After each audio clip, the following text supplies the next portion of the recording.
We talked to my colleagues, producers here from ABC News, have talked to a gentleman who is a mechanic who works in a shop here in the neighborhood. He's making his way over to us now, and we'll talk to him now.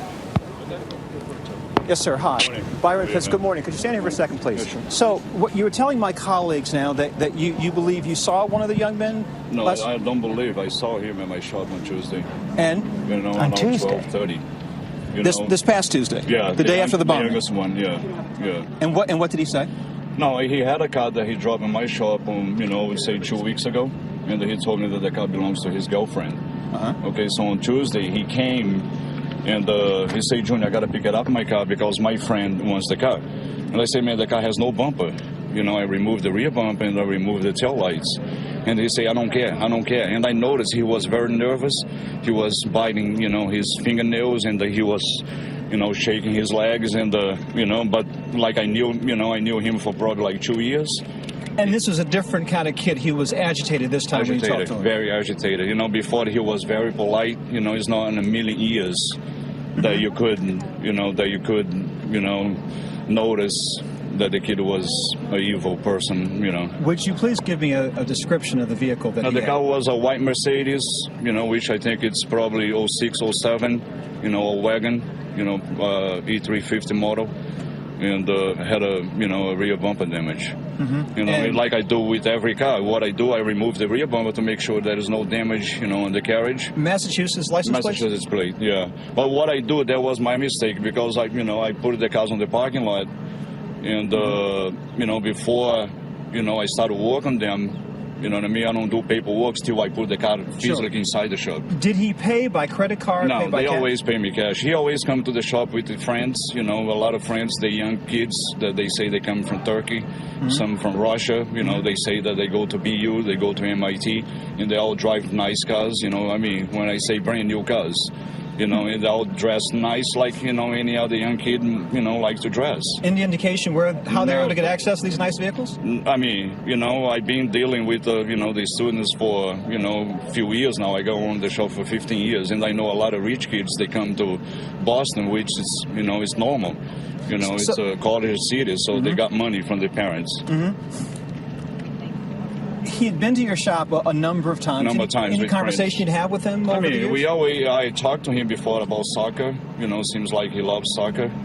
And they're like, clubs, and they always telling me, I want to buy this car, I want to buy a rim, I want to, do this type of paint jobs, and, that's it. Like I talked to every, other customer. And when you saw him on Tuesday, he was insisted he wanted his car, even though it wasn't complete yet. He wanted it then. Yeah, I didn't start working the car. I was going to start working on Wednesday. And I say, why you want his car? I say, no, my friend wants the car back. I'm taking the car right now. Sure. Was he by himself? He was by himself. Yeah, he lives right across the street from my shop, which is probably like 200 yards from my shop. Do you know who else lived in his house with him? No. I knew his brother, not that I knew them, him personal, but, doing business. They always, goes to my shop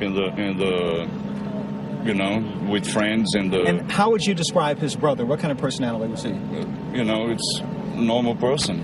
Same thing. Same polite, he talks to me, and always nicely, dressing nice all the time, nice clean cuts, and, I didn't realize till this morning, though. When you saw the pictures I saw the television. yesterday I saw the pictures, the FBI pictures, and I noticed, one picture for the young kid, I noticed his nose, because he got a big nose, so I saw him on the side view, but I wasn't sure. But once this morning I saw the picture that came from 7-Eleven, that they caught him last night with the hood on, I knew 150% that it was him. It was him, and the vehicle that Jahar picked up from your shop Tuesday afternoon was a Mercedes. A white Mercedes. Uh-huh. Okay. White Mercedes wagon, and that's why I feel frustrated, man, because I was next to him like I'm next to you right now. Yeah. And I could do nothing. I wish I knew at the time, that it was him. Yeah. That's why I'm fighting with myself now, and, I feel guilty, I feel sad, I feel anger, you know what I'm saying? But, it is what it is. I wish I knew that, Yeah. And, that's the only thing I can say. Well, today you're not alone in those thoughts. Yeah. May I have your name again, please, sir? My name is Gilberto Jr.